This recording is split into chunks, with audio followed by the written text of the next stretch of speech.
Katate Tori, single hand break. This is from a chest push. Someone's facing me and they're trying to push me back or just knock me out of my place. If someone's that close that they can touch me, my hand should be up anyways in a self-defense posture. Not looking aggressive, just hands up. I don't want any trouble. When that hand comes in, I'm just fading out of the line. It's coming straight at me on the center line, and I'm fading either side to the outside. If I do nothing else, that's a great technique.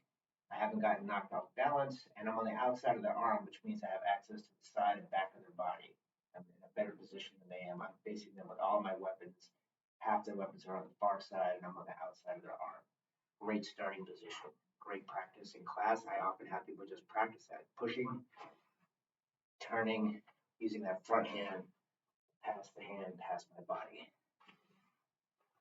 Next step, if I can get control of that arm, as the arm's coming and I'm guiding it past me, my hand's coming over the top. I'm grabbing the meat of the hand and I'm redirecting it down to my back hip. That arm's coming. I'm guiding the hand. My hand's coming over top of the forearm, grabbing the wrist, bringing the hand down to my hip.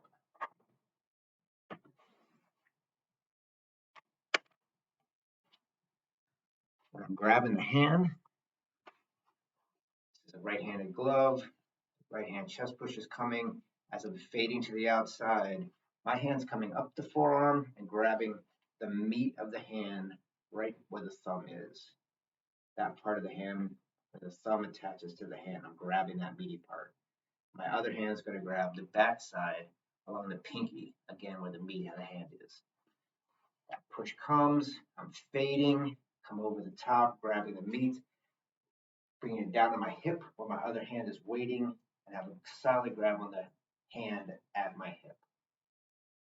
From here, I'm going to kotegaeshi, pushing against the wrist to break the wrist. The problem is if I don't move my legs, I'm just handing them the hand back. Here, I have their arm fully extended, have good control of that wrist, and hand is at my hip. If I start coming back at them, I'm giving them the strength back and they're going to get their arm. So what I need to do is continue to hold this at my hip and then get out of my own way. This other leg, I'm going to make a semicircle and push the wrist from there. Still keeping it at my hip. Thinking like you're throwing a cross, jab, cross, pushing off that back hip. And the hip's going right into the wrist. Making essentially two semicircles. Semicircle to get out of the way, and another semicircle with the other leg to get out of my own way, set up the technique.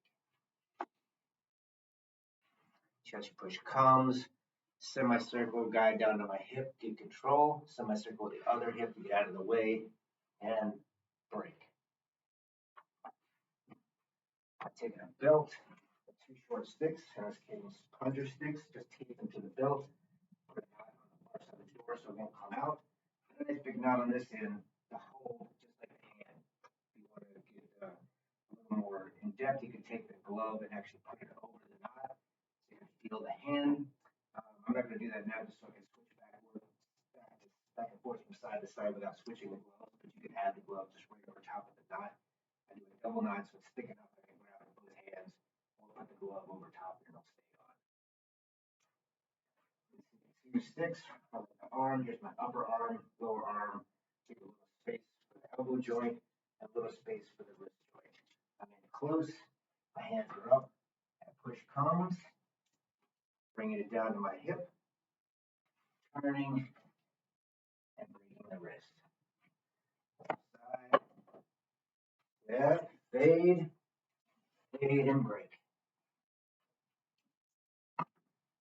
Step. Locking it to my hip. Circle. Pushing, bring it to my hip, lock it in, other circle, and break. That's our basic technique. It's also the traditional Okazaki version. Our variation now is someone's pushing, and before you get a hold of the wrist, but before you get it down to your hip or get good control, they immediately start making a fist and pulling their hand back. push, they feel you grab, and they try to pull the hand back. Same starting position, fading, coming over the top of the forearm, grabbing the meat of the hand. I get to about here, and they start pulling back. This time I don't need to make the outside circle. I'm actually going to go back the way I came. Still getting I've got the hold of the hand. And I'm going to buckle that wrist. 45-degree corkscrew motion into itself. I'm bringing the pinky over to the opposite side of the wrist, corkscrewing in and pushing down. If you want, you can go all the way down to the ground, hitting the elbow against the ground for counter pressure. But usually that is enough. Corkscrewing motion and pushing down. Comes in, and they pull back, step back in, and if you want, go all the way down to the ground. The difference on this one, stepping I go here, and then I just come back and break. And curl and back. Stepping control, curling that fist in and back down. Stepping and then curling back in. Good luck practicing Katate Tori at home.